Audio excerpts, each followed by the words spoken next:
Welcome to Human Risk, a podcast dedicated to the understanding of human behaviour as a risk. Here's your host, Christian Hunt. Hello and welcome back to the Human Risk podcast. On this episode, I'm looking at communication and in particular, the art and science of doing it effectively.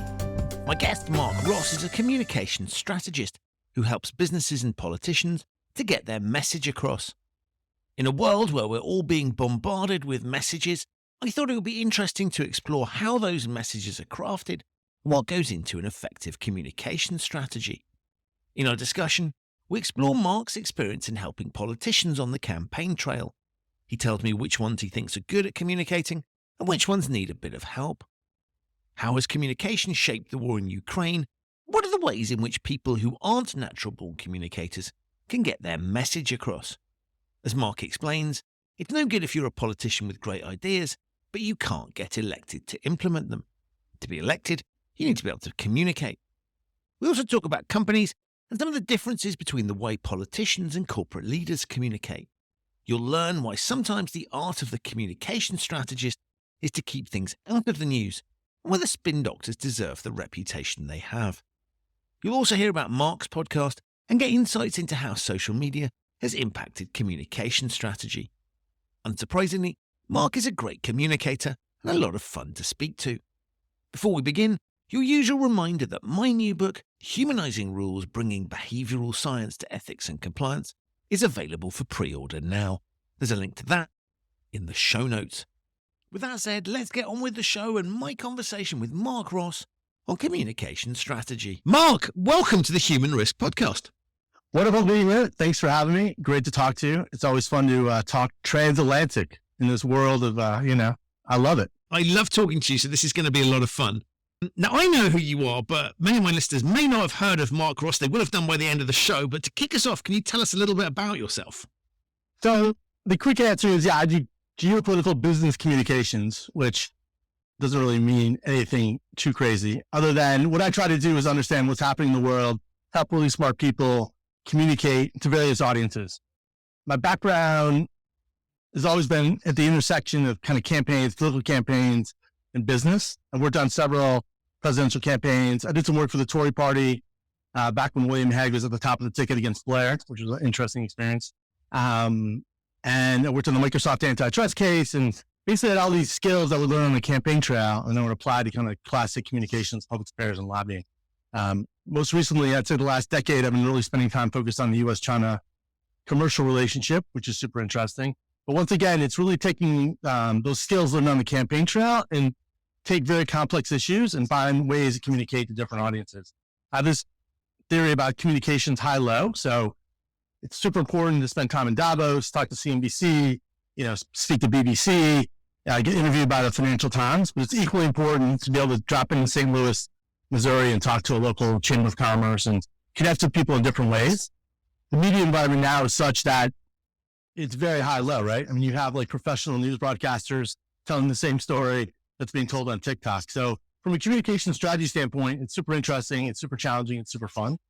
Most of my clients find the world pretty daunting. It used to be a lot easier 40 years ago when you could just speak to the New York Times and be done with it. But now we have a whole new environment. And I was going to say, I mean, it's a skill. If you look at your back, you talked about political campaigns. Go back then, it was kind of like the preserver. If you're a politician, you need to be able to communicate. But it's something that is almost a skill that everybody needs to have on some level because we're all having to communicate in different ways. There's this idea about personal branding, and we all have opportunities to broadcast. So the skills that you're talking about that were sort of requirements for specific roles, it seems to me are requirements for everybody these days on some level. Yeah, I mean, obviously I'm biased. I think communication is super important, but no, Christian, I totally agree. I think at the end of the day, humans want to hear stories. We want to connect. We're just hardwired to accept information, and the ability to tell it in interesting, compelling, entertaining, educating ways is super important. Whether you're a doctor, whether you're launching a startup, whether you're an astronaut trying to convince Congress that you need more money to send a spacecraft to Mars, you got to be able to tell your story and communicate. And then the ability to be a chameleon and have different skill sets when you're talking to the board of directors at Goldman Sachs versus, like I said, you're in San Diego and you're talking to some startup founders.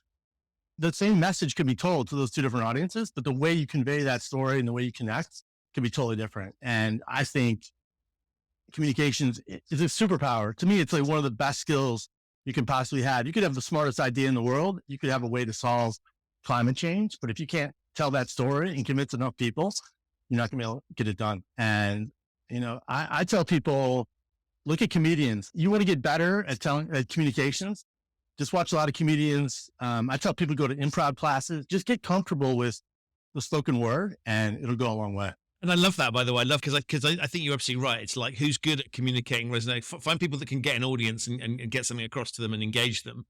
And you've got some, it might not be valid in all situations. You don't necessarily want to be doing that at a funeral, for example, but Correct. at least you'll pick up some techniques. But the thing I find interesting about it is that communication is obviously something that we're born with the ability, and then we learn languages and skills. But what's interesting is the reason that people like you have to exist is that clearly we can screw it up. Right, so this natural ability, on the face of it, we can all talk, and we have basic sort of cognitive abilities, and we see lots of examples of high profile people screwing it up. We know when it goes wrong, and we know when it goes really well. And so the reason that not the reason you exist, Marc Ross, but the reason that your role exists is that there's an art to it, right? If you haven't learned it, you can mess it up. And I'm intrigued by that idea that on the one hand, it's a skill we naturally have. It's not something like driving a vehicle that you need to learn, that we don't come built with.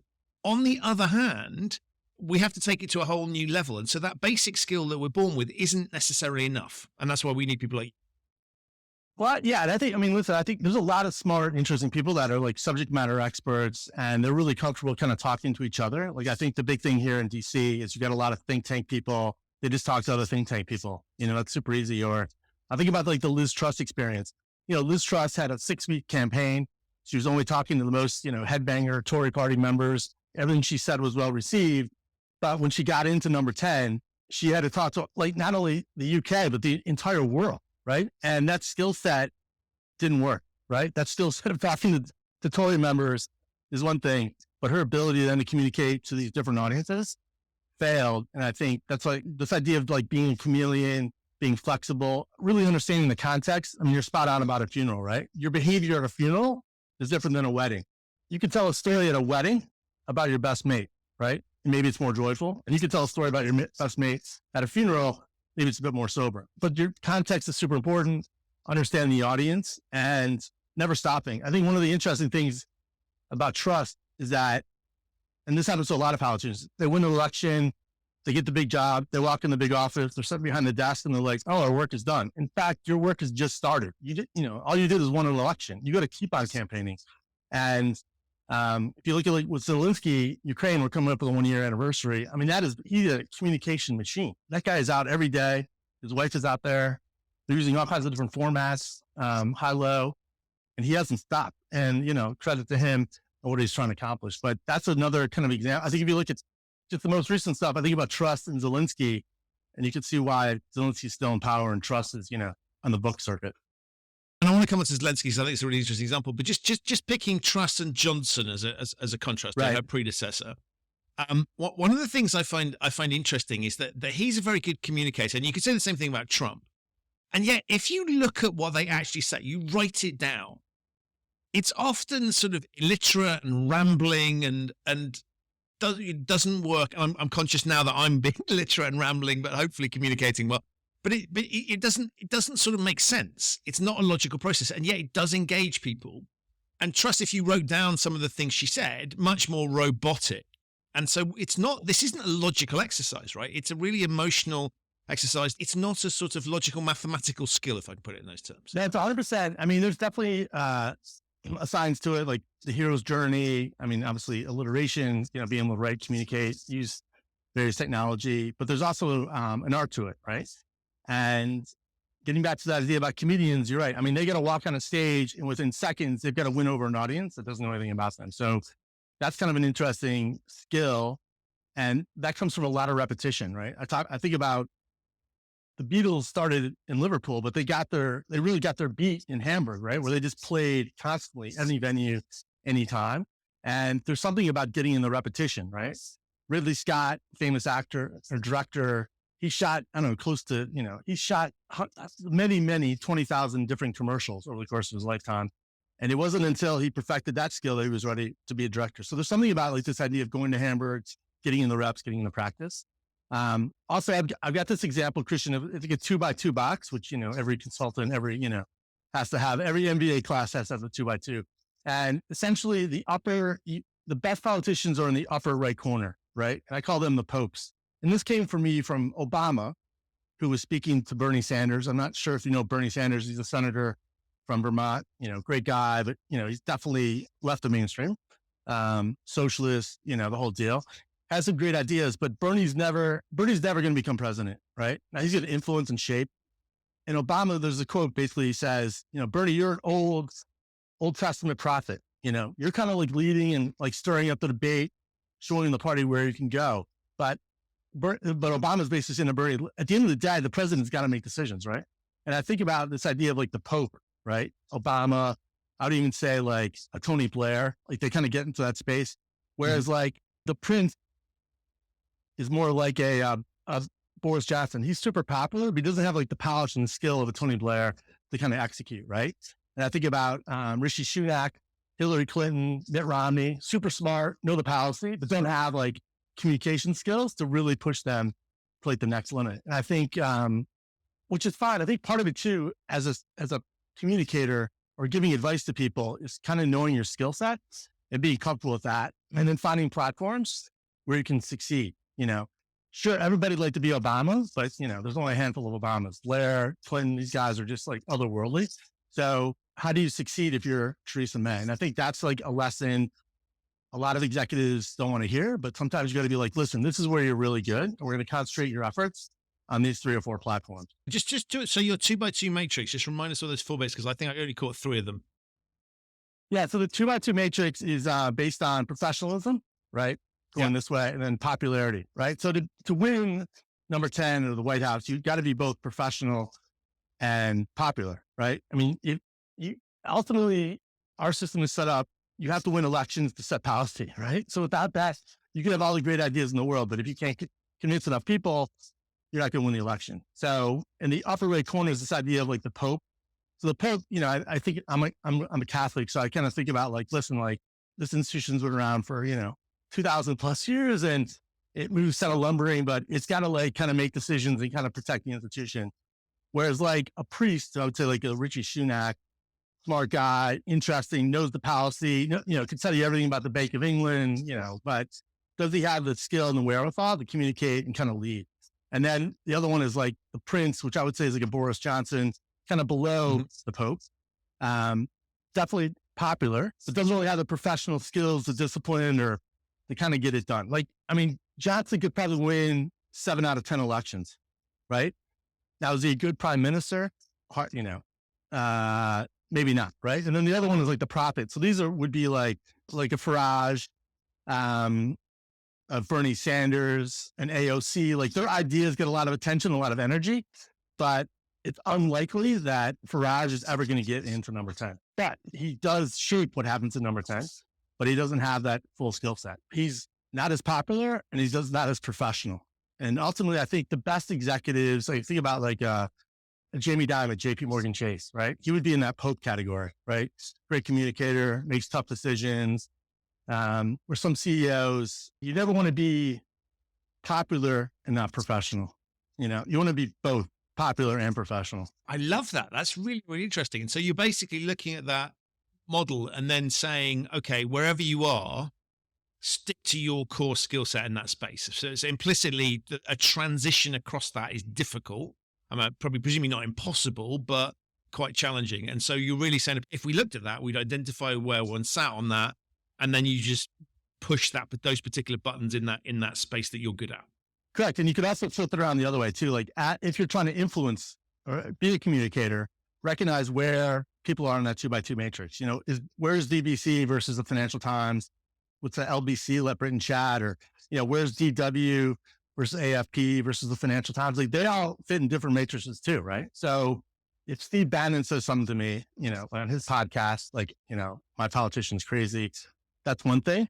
But if, the New York Times says it carries a different weight. So there's also that idea too of knowing yourself, where you fit as a communicator, or even like people you're working with or audiences you're trying to influence, but also media organizations. When I enter, like, when I think like strategically, when I'm thinking, like, basically I do three things. I try to provide geopolitical intelligence, right? Just here's what's happening in the world with no bias. Like, I've got my own opinion on stuff, but as a strategist, it doesn't really matter. Like, here's what's happening. Like, these are popular, this is not popular. Like, this is what people are thinking, right? So you got to really know like what's happening, and then sort out the strategy, like how we're going to like win. And then the final framework is I call the TWIN framework, TWIN. So what's the target? And then usually on a big complex issue, there's going to be 7 to 9 audiences that you got to engage with. And the win, like out of that, so like out of those audiences, the W is like, which audiences do we have to win, right? Which audiences do we have to influence? And then the N would be, which audiences do we have to neutralize? If you shape like a political campaign or even a business rollout, if you're launching a new product, whatever it is, like there's going to be groups that are automatically going to hate you, right? So you got to figure out like how we're going to neutralize them, what groups we have to influence, and then what groups do we 100% have to win. And the TWIN model works out really well. And that could be everything from a book launch to even like a, climate change kind of situation. But that's part of it too. Like, so I think that's where maybe the science comes into it. That's kind of TWIN framework. But the art then is like, okay, we've identified this group that we have to win. What are the tools we're going to use to make sure they stay with us? And that's where maybe the art comes into play. Wow. I love that because on the face of it, it's sort of like, we just have to get a message across, but it's really interesting when you start to dissect it and go, okay, well, what is that, how is that best going to be transmitted? I.e., what are your skill sets? And then you sort of go, what was it trying to land with the audience? And I love that idea of thinking about people that we just want to neutralize, right? We're never going to turn them. And I think it's been really interesting for people. So, individuals on social media, you sort of see people having arguments. Right. You're kind of like, that's a pointless argument, right? Because it's that old adage about wrestling with a pig, right? You're going to get messy and the pig is going to enjoy it. Right. Right. And so I think that's a really interesting idea that you're sort of going, we recognize we have to do something about it, but it's a case of neutralizing and not trying to convert it. Yeah. So like, I think about US-China relationship or Germany-China relationship or EU-China. The China is like, interesting. It's a kind of human rights problems, competition. They want to take over Taiwan someday, but it's also a huge market. So I think about like Schultz, he was the first EU leader to visit Xi after his third term. And he took a business delegation with him, including folks at BASF who are building a huge plant there. And, Germany's connection to China economically is super, super important, right? So you think about it from a communication standpoint, Schultz and his team are never going to win over everybody, or even in the reporting from Reuters, FT, DW, et cetera. So they got to be like, listen, like, we're not going to win this debate, whether this is good or bad, but we need to neutralize this and be a part of these stories, right? I think as a communication strategist, you think about, like I said, like we definitely need this newspaper, these influencers, these elected officials that speak positively about us. But if we're going to be in a story in the Financial Times, let's make sure it's like neutral, that we didn't give up ground or we didn't lose ground. And sometimes that's good enough in communications, right? It takes a little bit of like gumption and strategy to be like, hey boss, like this article is not going to be great, but it could be worse if we're not in it. So like, at least let's give our side of the story and go from there because we've neutralized it, right? But by the way, we're going to combat this bad story with these other publications or this kind of media effort in the next few weeks. That's just, there's so many things in that because because on the face of it, it's sort of like, make sure the message lands well will be the sort of basic task. But actually what you're saying is in some cases, it doesn't matter, right? It doesn't have to land well. It just has to land, right? You have to be there. And so I'm intrigued about some of these. So, a lot of these techniques, when you explain the way you just have, it makes perfect sense, right? But it feels counterintuitive. And many of the things you've described there, again, it's back to that going against the natural grain of the way we might think to do things. And hence, sort of do-it-yourself communications, isn't going to, from what you're saying, isn't going to cut. And again, yeah, of course, you're talking from a position of vested interest, but it makes perfect sense, right? We need to think really carefully about who we're communicating with, why and how all of those things, if we want to be successful at getting our message across. Yeah, this all gets back to like my campaign experience, right? Like, to win a campaign, all you need is 50% plus one, right? I don't need 100% of the voters. I don't need 75%. In fact, I just need, if that 50% plus one other person, and I win the election. Whether I win the election by 10,000 votes or one vote, I won the election. So when you go, literally, this is where the science comes into it. Like if you step back and do mathematics or spend time with like campaign pros, and it's interesting what the BBC does about the swing, the pendulum and all this stuff, or the number of votes, right? There's a mathematical formula. I mean, either people vote or they don't vote. And going into an election, you could figure out, listen, for me to win this constituency, for me to be an MP for this district, I'm going to need 25,000 votes, right? And then you build out your coalition. Like, what groups do I need to win? What groups do I need to influence? What groups do I need to neutralize that are going to get me to that 25,000? And that's where you kind of think about like communication, especially at a very high level. If you're at JP Morgan Chase, Bank of England, Ford Motor Company, I mean, there are people that just cover Ford Motor Company all day. And a beat reporter is different than a columnist and it's different than a blogger. And understanding that is part of the game too. But the mathematics and the science of it can be kind of interesting. And a lot of times communications, it's a bit of a long game, right? Short of a book launch or a new product launch, most efforts are going to be kind of multi-year. So it gives you some time too. But yeah, I look at it, I just look at like, we're never going to win everybody. So who do we definitely need to own? Who's got to be part of our team? And then, where can we neutralize? If somebody says something bad about us, great. Like one of my big things, I was the communications director of the U.S. China Business Council. Like I was mad when we weren't in stories, right? Because I was like, why didn't the reporter call us and just give us a chance? But then it also gives you an opportunity to go back to that reporter and say, hey, like we also have a position on this, it may be different than what you've read or heard, or we're happy to educate you. And that's part of it. But that takes like a long-term kind of thinking, right? You mentioned Zelensky, and I absolutely want to come back to because there's, as I look at it as a sort of just as a, and clearly I am a target audience on some level, probably a part of public opinion in Western Europe. 100%. Yeah. But he's got a ton of other audience. He seems to me to be doing a phenomenal job. And that he seems to be very good at, and what I think is really interesting is you can see nowadays the different audiences. In the old days, I might just have been able to see what's me, but if I'm, providing I'm willing to watch different channels or read different newspapers, I can see how he's doing that.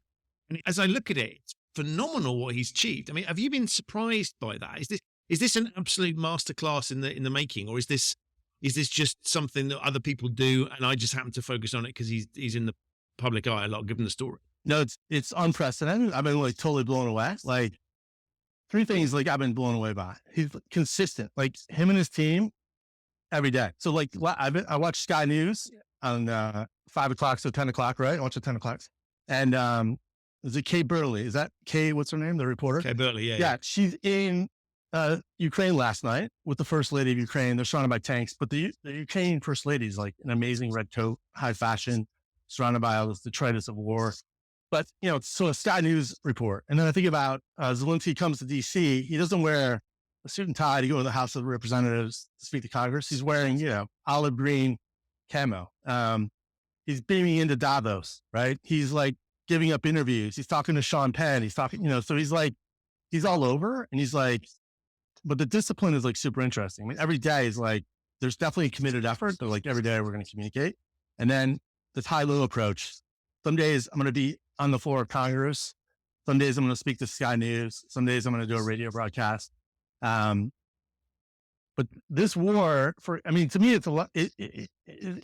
Obviously the military stuff is super important, but him keeping this story front page, saying this is a worthy effort, make the investment, is heavily dependent on communications because they're totally under resourced in every category, right? But one of the things he's got better than anybody, getting back in the square box, like what's his biggest asset is like his ability to tell a story. Putin is never going to get a Vogue cover. He's never going to get invited to the House of Representatives. Boris Johnson was just in Ukraine, like that coverage. So like that's like their superpower, and they decided to make a big effort on that. But I think the consistency and the discipline is something you shouldn't discount. I mean, it's easy to talk and tell your story, but every day he's getting up, him and his team, and they're telling the story. And discipline and consistency is a huge tactical thing that shouldn't be underestimated. And have you seen this shift? I mean, is your sense that there was a playbook before that they built a playbook before the war, or that they're developing it as they go? No, I think his instincts as an actor, right? Getting back to this idea about being a comedian, entertainment, like being comfortable in front of the camera, him realizing listen, my skill set is like, I'm totally comfortable being in front of a camera. I can connect with people, right? So I think he realized that was a tool that we're going to employ. Now, if, I don't want to pick on Liz Truss, but let's say Liz Truss was running Ukraine. She doesn't really have that skill set, right? So she would probably have to rely on different things to get her out. But I think Zelensky, coming from this idea of being comfortable on camera, is super important. That's why I encourage, like I said, like I've talked about this before, but the comedian aspect or doing improv or, just doing this, like just getting on a camera, talking to different people, it goes a long way. Nobody really likes to be on camera, but at a certain point, if you have ideas, you're going to have to like talk to different folks. And I'm guessing Zelensky was like, this is going to be one of our tools. And it's going to be studied for sure. We're coming up with the 1 year anniversary.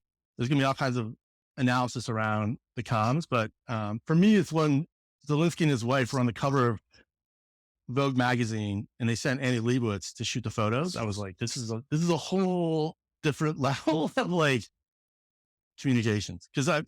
Because it's not like if you look at the sort of wartime leader playbook, I mean, I would point to sort of Churchill, be a good example, right? The sort of classic one you'd roll out. This, in some respects, I could say it's a 21st century version of that. Different scenario, but as you say, he seems to have captured, there's a lot of sort of 21st century there's technology, there's techniques, it's like, as you say, just a totally different game. For me, it's just been astonishing to watch the level of sophistication from a government, because I might expect that from a corporation, but governments we typically associate with being clunky and not, and so all of that has been quite astonishing. I think both what they've done, but also who's doing. But I do think the Ukrainians have had there's no doubt they've had a lot of help from the French, from the Brits, from the US, like a lot. It's like, right? I mean, a lot.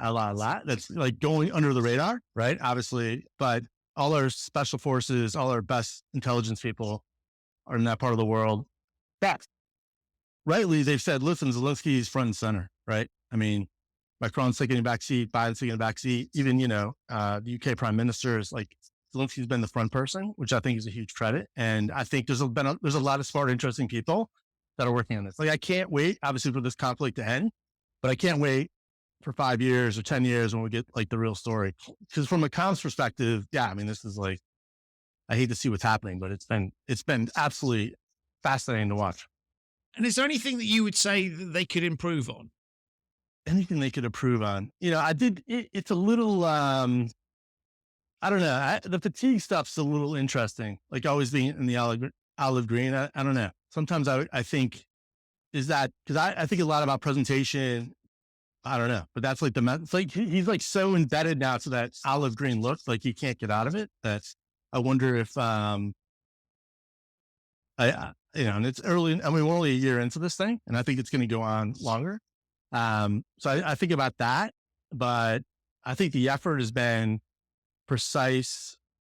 I think the other thing you could probably communicate better on is like why Ukraine should be independent, right? I mean, in many ways, to me, this reminds me of the War of 1812. So, which happened 30 years after the Revolutionary War. We scrapped again with the Brits. That had a lot to do with our sovereignty, like impressing sailors and sorting out kind of North America, who's going to control it. And it was like 30 years later. And this, like Ukraine has been free for 30 years. So in many ways, like this really is a fight for Ukraine's independence. And it's not surprising that it's happening 30 years later. So maybe really talking more about that, why that matters. Yeah, I mean, it's interesting, isn't it? Because it's a slightly unfair question on the basis that this isn't a sort of like planned PR campaign. You've had loads of time to think about it. He's having to react under massive amounts of psychological pressure, time pressure, military. There's a whole load of things going on. So it's not just here's your front man recording an ad or something, or recording. Right. He's actually having to make lots of government decisions, and clearly comms is a key part of that role now. It's not just about how do we want to run things. And I guess it's what I find interesting is that in order to be able to do the communication piece, and you can sort of see it based on what I read about his leadership, he devolves a lot of responsibility. So let's let the generals get on with the military stuff. Yeah, it's a bit of a CEO style. Right? Yeah. Right. And I think for that struck me as being very interesting is that he wouldn't have the skill set to be hands-on with a lot of those things anyway. And therefore he's really focusing and doing what he's good at, and has turned that into the role. And so he's the communicate. I mean, in many respects, right? Communications is the job. Right. 100%. Yeah. I think his bet, and my guess, with the tank situation getting sorted out, I mean, that's a bit of propaganda from the West as well, telling Putin, hey man, like, we're committed to this, we're going to send more kit and more stuff to that part of the region. Is really how this ends. As you know, most wars have always ended by people getting together and redrawing the map. I think there's going to be a lot of pressure on saying, listen, man, 20% is going to go to Russia. You're going to have your sovereignty. And, but that's a tough story to sell because, what's interesting about Zelensky and any world leader, they also have domestic audiences. There's foreign audiences, but they also have domestic audiences. Right. And, that's why I think this idea of like why Ukraine should be independent, why it's worth getting back Crimea, that's going to be like the next big communication battle. Fascinating stuff. And as you say, like it's relentless. And so there's, I guess in the same way as the war, right? There's no break in that PR campaign. And it's interesting actually when we talk about the language we use for communication, we often use the language of war. If I think about, the word campaign, for example, is a good example of that. It's an ongoing challenge in many respects. And I thought your comment earlier about, you've got to think long term about these things is interesting because if coming at it fresh from the outside is you sort of look at it and go, okay, we'd run an advertising campaign, but things like branding, you have to be thinking much more long term and much more challenges. And so it strikes me that in the work that you do, you've got, on the one hand, you've got the sort of firefighting.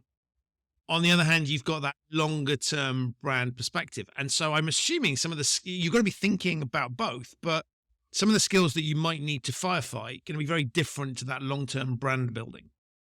Yeah, I think, and recently I've seen a lot of companies, there's been so much more cultural discussion about what's happening in the world, and there's more causes, and, there's the idea that consumers want the brands they associate with to be more kind of woke or more aware of what's happening. And, you'll see from time to time, companies will just suddenly jump on a bandwagon and say, we're committed to doing X, Y, and Z, where, never once in their 50-year history have they ever said they're interested in that topic. And I think that kind of short-term distraction, media pressure is kind of foolish.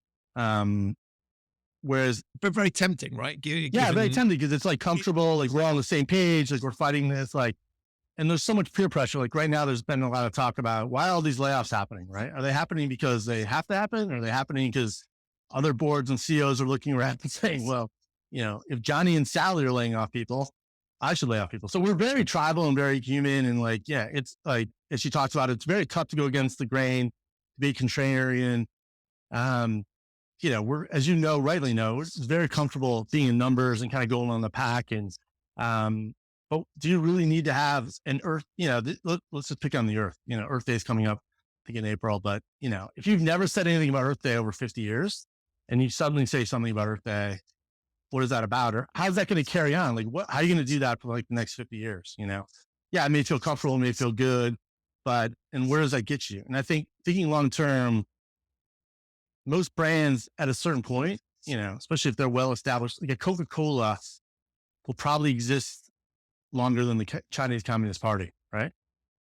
So Coke, their main job is like, perpetuating this thing, right? Whereas the Communist Party got to get up every day and figure out a way to stay in power, right? But Coke has probably already kind of won that. So they have a kind of different mission. But this idea of kind of jumping on issues, I find that kind of problematic. And, but those are tough conversations to have, to tell people like, yeah, this may feel good, but are you going to keep on doing this? Like, are you going to keep on supporting, Women's Month or, whatever the latest cause is, like Earth Day, for example, like they're going to keep on pushing that. And here's another thing about communications. This is a small example. I had a client come to me and he said, I want to write, I want to write a blog a week. So he wants to write 50 blogs. Okay. I was like, great. My second question was, have you ever written a blog? He said, no. So I was like, okay. Does your audience want a blog from you? I have no idea. It's a great question.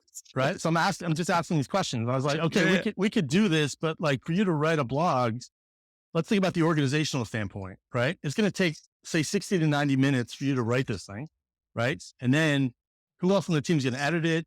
what's the process? Who's going to hit send? Who's going to post it? So now we're looking at 2 or 3 hours of your team's time to do this. And it, just that from the organizational standpoint, right? It's something to think about because there's a lot of tendency to like people, and you know this as a communicator yourself, like doing a book or a pod. I mean, it takes a lot of time and effort, and you got to carve it out, and there's organization to it as well. It's not just like hitting record; it's like the whole process behind it. And if only, yeah, exactly. So like, and the client never ended up doing the blog because I was like, you don't, not that you shouldn't do it, but do you have 2 hours in the week to set aside to do this? Because it's not. That's like a big thing. Like people want to do stuff, but then it's like, what's the organization? Here's the tactic, but oh, by the way, it's going to take this amount of time. And what's the process? And I think people kind of fail on that. That's why it's easy to like send a press release, say, we support Earth Day, but what are the next steps or what part of the team or what kind of resources you're going to commit to it, et cetera. And it's kind of interesting as well. Those issues, right? You might think it's about switching your lights off for an hour, once a year or whatever. But actually, once you get onto that bandwagon, logically, there'll be other things. Oh, okay, they've done that. So there'll be an expectation. Just on that one theme, there will be an expectation that then it's not good enough for you just to switch the lights off, right? What else are you doing in sustainability? And you've opened this kind of channel of stuff. And if you do that for every single issue, you're almost sort of putting a target on your back in terms of, well, you've made a statement now, you better live up to that. And particularly with the transparency that's around there nowadays. So to your point, it's quite dangerous if you haven't thought it through. And if it doesn't sit a line, like if you're a local plumber or a contractor, does it really, do you really have to, like, sure, you should want to be a good environmental steward, but does it really, is the mission of your company, does it fit? Whereas like Patagonia, like a Marriott hotel chain, like, this idea of corporate social responsibility is part of it, but you're spot on, Christian. Like, it's like, what's the next step and how do you keep it going? And then, oh, by the way, yeah, once you enter into this debate or this discussion, there's gonna be other expectations by you internally, externally, other forces, getting back to that like kind of twin model, right? Win, influence, neutralize, like, oh, now you're part of the, like, what else are you going to do? So, yeah, a lot of times, like, a lot of my job is to like,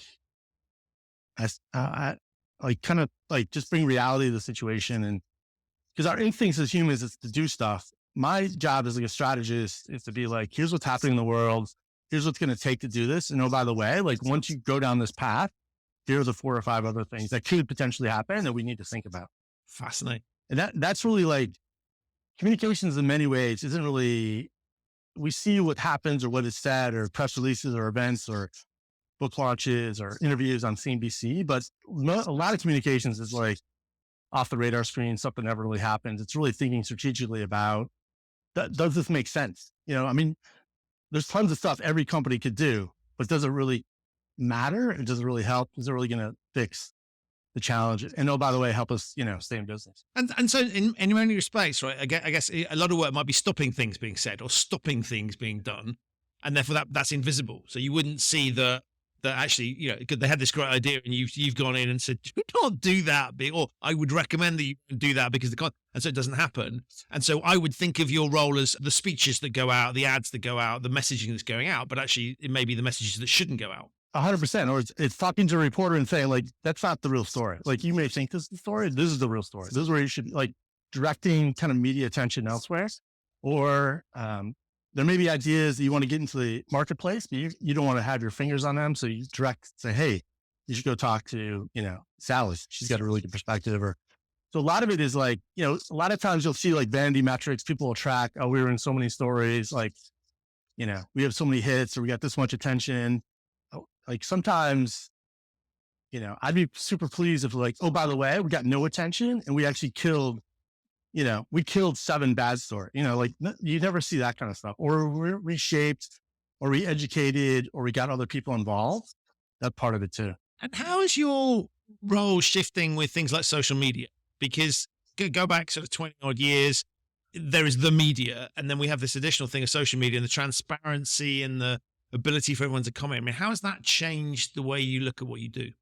I've been always very kind of like platform agnostic and just very like, I just look at any of these, I just look at them as tools, like tactics or tools. And I think people get really fascinated with different stuff and, some things come and go, So to me, it's just a tool. Like what what are we trying to, like, what's the strategy? So the other model I have is this, it's called E-stock. Like, what's the event what are we doing? And S is strategy, T is tactics, O is organization, K is know-how, or C is consistency, and K is know-how. E-stock. So strategy is like the most important thing at the end of the day, right? And then the tactics can come and go. Some days pods are better. Maybe a press conference is better. Maybe a product launch at CES is better. Maybe doing a white paper, maybe doing a panel at Davos. Like those are just all tactics, right? Email, social, TikTok, Facebook. I mean, so I think once you like get into that mindset, these are just tools, and not one is not better than the other. One is only better than the other, depending on what you're trying to accomplish, right? There's always gonna be new stuff, but if you forget about the strategy, and then getting back to that thing about the organization, like who's actually going to do this stuff? Like who's going to, like, you could go all in on video, but okay, who's going to shoot the video? Who's going to buy the camera? Who's going to edit it? So, like then it doesn't really matter what the tactic is if you haven't sorted out the strategy and the organization. And so I've always tried to be really platform agnostic. I think they're just tools, man. And there's just different ways to kind of tell the story. And ideally though, maybe you're using 5 or 6 different tools to do your event. I think that when you're really playing at a high level of communications, you go into an event, right? Let's just do like a product launch, and you're going to use 5 or 6 different tools. You're going to record it for audio. You're going to shoot a video. Maybe you live tweet it. Maybe it's live on Facebook. You do a blog post. You have reporters there, so you've already had like 5 or 6, those are 5 or 6 different tools. So it's not just social. I think that's where, the best communicators, they're just like, I'm going to use 5 or 6 different tools. I think a lot about like, I'm going to use everything at my disposal, right? Like I'm a pioneer going across the plains. I've just captured a buffalo. I'm going to use everything on that buffalo to help me survive. That's right? A great analogy. Yeah. I mean, it's a bit colorful, a bit American maybe, but the idea is like, I really think about like, I have this piece of content. What are 5 or 6, 7, 10 other ways I can like maximize its use using different tools? And I think that's the way to think about it. And so you're monitoring a new social media platform comes out. You'll be looking at it going, what can this do? But that's just another tool in the armory, and we're not going to pivot. Exactly. I would never tell somebody to go like all in on like TikTok. I would just say, okay, TikTok's a tool, but essentially it's a short form video, which by the way, now you can do in 4 or 5 other platforms. So, if I've got the time and the resources and the energy, I would try to use 4 or 5 different tools. Like getting back to Zelensky, like Zelensky's on podcast, he's speaking to documentarians, he's getting photographed on Vogue, right? Those are just all tools, but he's using these different tools to tell the main message, like Ukraine matters, this war matters, which is a strategy. That's the way to approach it. I get really hesitant when people come into me and say, oh, like that blog example, like I want to do just a blog, like, okay. Or I'm going to go all in on LinkedIn, or when you come in with a tactic as your solution, that's a recipe for a communications disaster. It should be like, I have this problem, or I want to achieve X. What are the best tools for me to do that? Those are the best communicators. And it's interesting because I could sort of imagine a situation where a CEO, like the TikTok one is the sort of most obvious example where because the CEO's kids are on TikTok, right? Right. There's immediate conclusion. And that struck me that sort of thing is the danger with your field is that you've got a lot of people who think they know a lot about it, right? Because we're all communicators. So I could imagine if you were an electrician, you're less likely to have somebody turning around to you, I wouldn't do it that way, I'd do it this way. But presumably there's a lot of sort of trying to deal with the fact that people are, a little bit of knowledge about something can be dangerous. And so one of the challenges, I guess, is that... No, I love that, Christian. You're like, the CEO's like, oh, I use Facebook, or I'm on Instagram, so right. This seems easy, so let's do Instagram. Like, you're right. But if an electrician came to my house, or a plumber, I would just say, here's the problem. Let him diagnose it, let him determine how to fix it. Or a doctor, right? Like, nobody goes into the doctor and say, oh, I think you should remove my lung. like that tactic. Like, you go in and say, I have a problem with my lung, or I'm coughing, or then you let the doctor diagnose. And I think that's where the best communication strategists really step back and say, what are you actually trying to accomplish here? And what are the best tools? And like the books you've written, the books are great, but then it's like, what are 4 or 5 other ways we can use that? I'm sure you're using the content repeatedly. You're probably doing stuff now. When you step back, you're like, oh yeah, I'm actually doing some creative stuff. But it's one thing to, like, a lot of policy people, they'll drop a white paper and send it to Capitol Hill and say, here's how you solve the Middle East. But okay, it's a 100-page document, like who has time to, then some people have time to read it, but not everybody. And then getting back to the different audiences, some people do want to see you on video. Some people want to see a pod. Some people do better with written words. Some people are going to respond to the press. So as a communication strategist, you have to be very agnostic to the platforms and just say, I'm going to use these different tools to tell the story. Or I have this main piece of content, like a book. Here are 4 or 5 other ways I'm going to use this content over the next 12 months. And I get one of the things, this will sound very cynical, probably is slightly, but if I look at this sort of communication and I'm not comparing you to this, but if I sort of looked at spin doctors as a sort of path, where's the balance between kind of getting a message across and the sort of the ethical considerations, if you like, in the loosest sense? Well, I mean, Malcolm Tucker, is my hero. So, Alistair Campbell. Now, I think the spin doctor thing is like, it's also a bit of a myth, right? I mean, reporters and kind of give this idea like a spin doctor is going to come in and kind of save the day with a magic wand. And, if I just dazzle with them with a few words, that's going to kind of save it. But a lot of times, like, if it's a short-term crisis, they're probably looking for time to kind of figure out what's happening. And they're put that person out there to kind of distract, delay. And that's all it really is, right? To figure out what is happening. And you can always tell the quality of the problem about who speaks first, If a spin doctor speaks before, like, the prime minister, et cetera, there's probably more to the story, right? But I think they have a role to play because, a lot of times you may not know the full story of what's happening. But I do think there's there's definitely mythology, like this idea about the spin doctor. And the thing is, reporters, they're very tribal. They hang out together. They're all looking for stories. So they gravitate to people like spin doctors or communicators that are going to tell them stories, give them content, give them quotes. And that's kind of part of it. I mean, one of the fun things to do is you'll tell your buddies, like, hey, I'm going to get interviewed on CNBC. This literally happens. And you'll say, give me a word. Let's say, schnitzel, right? So you'll make like a side bet with your buddies and say, listen, if I get the word schnitzel into this interview, you buy the next round of drinks or whatever. So that's part of the fun too, right? Because reporters, they're just listening or they're just reporting what's happening. So, that's a fun kind of spin doctor kind of side story. But, word of the day, bingo. Right. And there's a lot of talk now about sort of, about off the spin doctor, the piece of sort of dark arts, right? So dead cats, right? Drop a story to try and distract. And we see, and so it's very easy to look at the news landscape and kind of be cynical about every single story that's out there, right? They're telling us this, so there must be something else. And my gut instinct is there's some certain truth to that, right? And there are certain TV channels, there are certain newspapers where you just read it and go, this is clearly there's a line that's being pushed here, or this story why is this on the front page? It makes no sense whatsoever.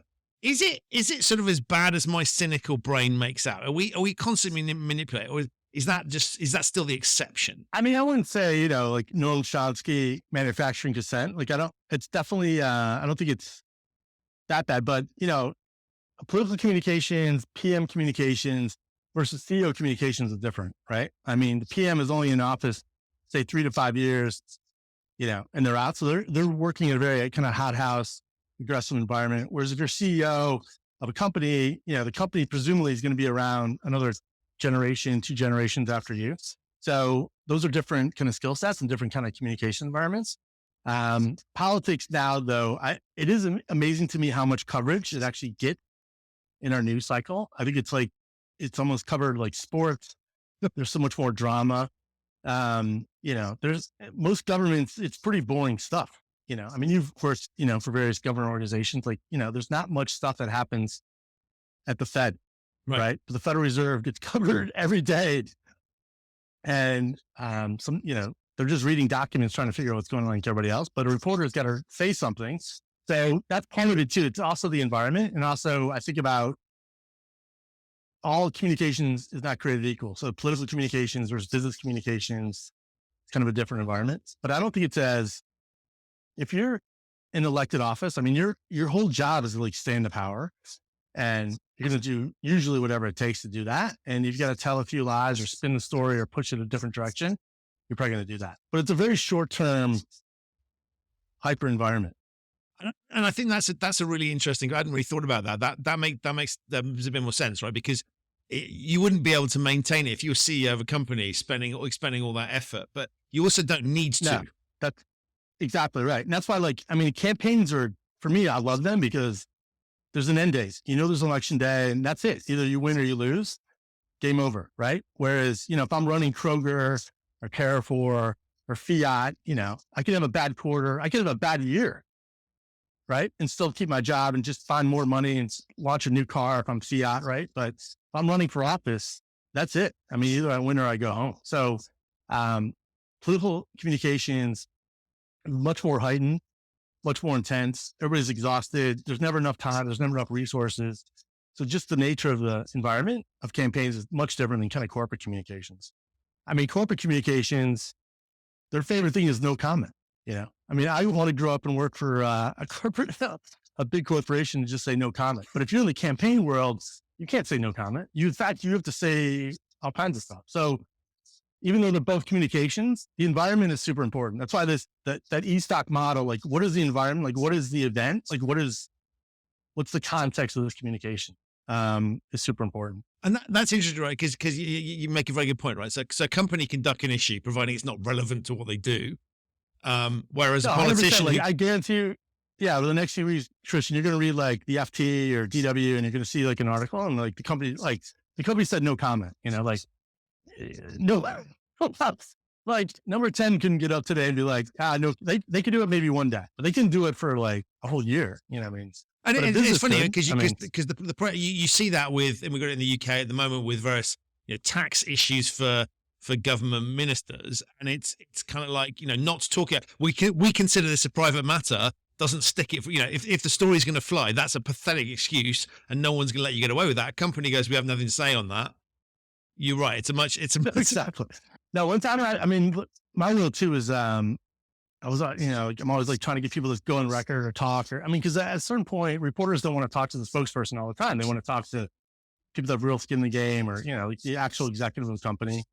And I was making the pitch to this company, like, hey, it'd be really great if your boss talked to CNBC. And he said, well, no, really, that's why we pay you. Like, we don't want to deal with this stuff. Like, like we want a buffer between like what's happening. To your point about the dark arts, like companies want stuff that are said out the ideas in the marketplace. And so maybe they'll fund a think tank, maybe they'll fund a professor, a research report, where this idea is kind of populated out there, but their hands aren't on it. That's part of quote unquote the dark arts, right? It's just like, but a lot of times companies, since they have a longer time horizon and they don't have to, they can say no commenter. Oh, by the way, that's your job, Mark. You got to talk to the reporter. And given on the Human Risk podcast, one of the things that we've seen, I mean, it's been around. Celebrity endorsements has been an issue for some time, but we've seen recently. If I take Kanye West and Adidas as a good example, there was a time I think where you sort of hire celebs to make your product look good, sexy, interesting, attractive, whatever.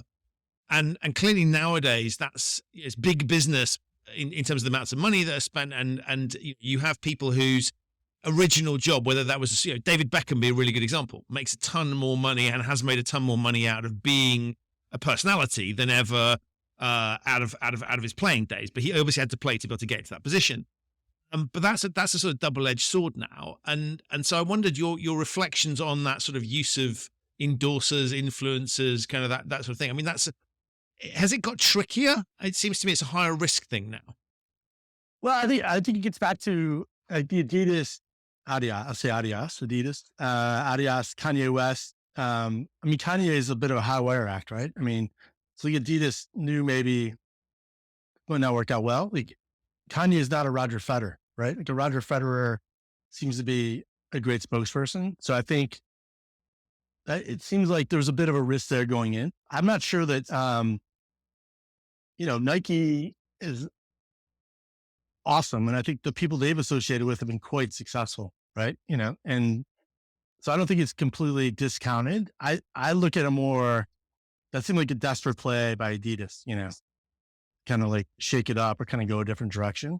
And I don't know, it'd be interesting to get the backstory on that if they, thought this was a wild bet. But, like a guy like Roger Federer or what Beckham's doing, for the UAE seems, pretty copacetic. But that's part of it too. Like there's influencers that are playing like a long game versus a short game. Like, to me, Kanye is a bit of a day trader by instinct, like the stuff he kind of does, like in terms of getting attention.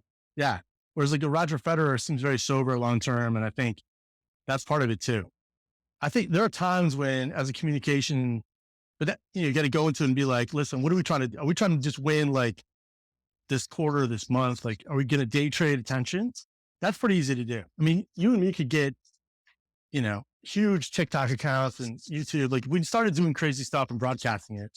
That's pretty easy to do to get attention, but is it sustainable? Can you keep it going? Does it play into like the long-term situation? And I would guess that the conversations at Adidas, I mean, you don't make that kind of a bet without talking to 4 or 5 other folks, and whatever reason they thought Kanye was going to go, and he made a good presentation, but they're definitely regretting it. But I think it'd be interesting to see who Adidas works with next. It's a more sober kind of person. But like I said, like a Roger Federer, I don't think any one of us would have a problem working with Roger. Right. And so I guess you'd look at it as a sort of price that in, right? And so you'd go, it's only worth going with someone that's volatile, that, with where actually I think I'm going to get short term. So I'd have to look at, and what I find interesting about that is they've obviously got a long established brand, right? This isn't a sort of upstart in that space. And so they've kind of gone, okay, we're gonna go with that. So based on what you're saying, obviously you're not privy to what happened, but it would seem like it's a calculated gamble, or ought to be a calculated gamble if you go into that. And so you're looking very carefully around that celebrity. And I guess it's a sort of downside play, right? Is you can sort of say it's easy to see the upside of being associated with these people. You also have to recognize they're human and they might do something that you don't like, and so you've got to mitigate that risk, either by not going with people that might go massively off the reservation, or you price that in, I suppose. Yeah. And I think like getting back to, I know I've harped on this a few times, but like in politics, like on campaigns, you're presented with all kinds of opportunities to have influencers or surrogates or speakers, or because you're trying to build this coalition. You're like, how do I get to that 50% plus one? What groups do I need to get involved?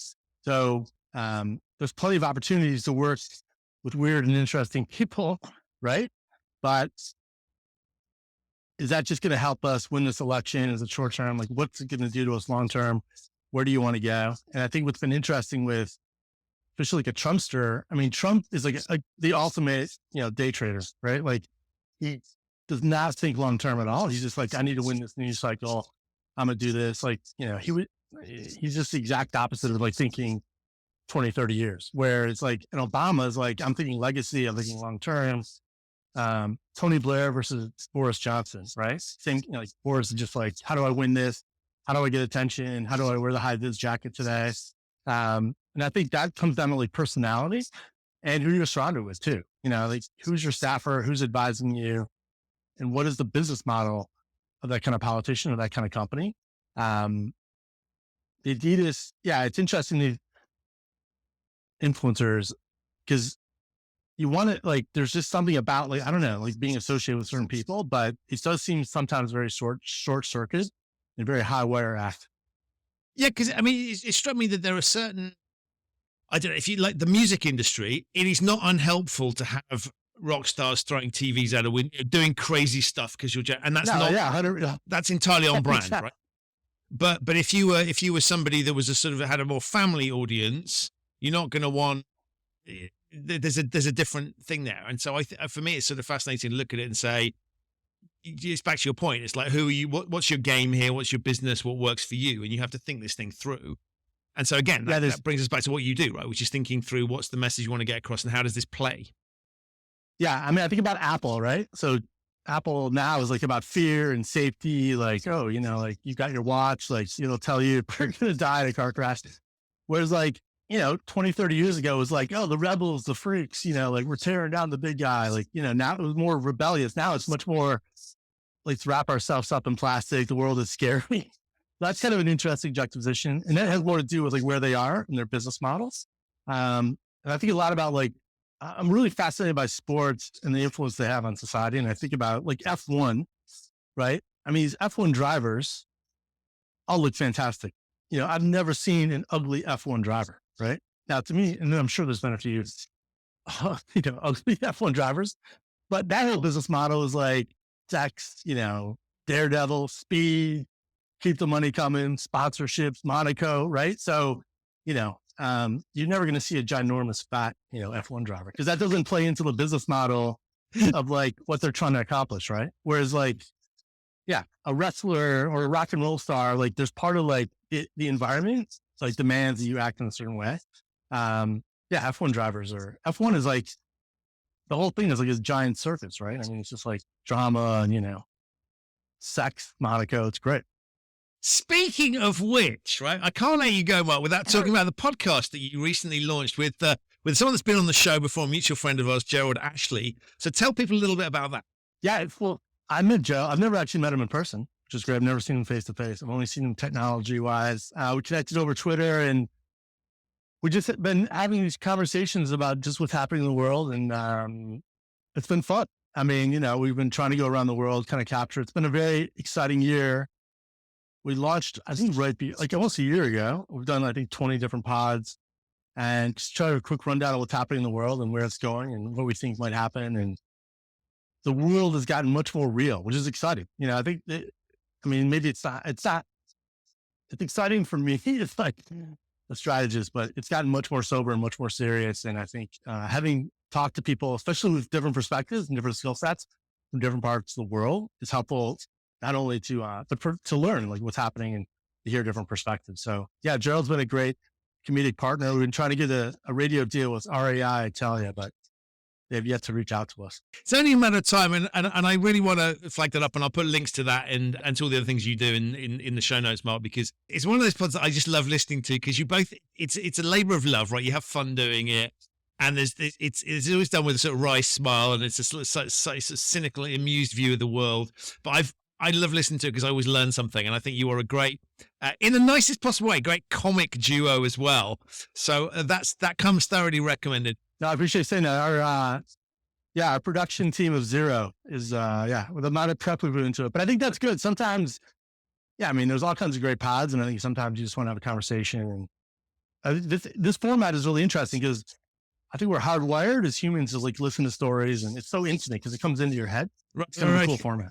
Well, a lot of people I'm told listen to this show while they're doing runs and walks and things like that. And I like that because that feels like a sort of captive audience on the basis if you're running, you're unlikely to be able to change the track. No, I love it. That's good. So anybody who is listening to this while running, thank you so much for sticking with us. And on that note, Mark, anything else I should have asked you, given you want to make sure that you communicate yourself properly? No, this is great. I appreciate reaching out. I'm a huge fan of your work. I actually, like you as a entrepreneur, like your look and feel, the imagery, it's time for you to do a masterclass. You've done some, really intuitive, very fun stuff, which I think is a credit to you. You put a lot of thought, very intentional, and, you're ready to be a communication strategist. Far too kind. And with compliments like that, Marc Ross, you can come back on the show anytime you like. But I love it. Maybe next time we can meet at a train station somewhere in Europe. Those have been my favorite. I would love that. Those have been my favorite experiences when you post about your train travel across Europe. It's great. Well, we can do a secret briefcase handover on a platform somewhere and ask each other, wear funny hats and sunglasses and speak code words to each other on a platform, and then go for a beer afterwards is the most important thing. I love it. But I'd hate to pain you to come over to the US and take the Acela but maybe I'll trick you once that we can take the Acela train up to New York City. It's a journey I've done. I've done it a couple of times, actually. It was better than I was expecting. There you go. It's like time traveling the opposite direction there. Exactly. Mark, listen, firstly, thank you. Your social media content is great. I always enjoy it. There's always something interesting there. And as people will have detected on the show, you've got a tremendous amount to offer. So thank you for spending the time to share it with me and my listeners. It's been fun. It's been informative, and I've loved it. So thank you very much. Fantastic. Wonderful to be here. Thanks, Christian. Thank you so much. Talk to you soon, buddy. So that's it for this episode of the Human Risk Podcast. My enormous thanks to Mark for appearing and to you for listening.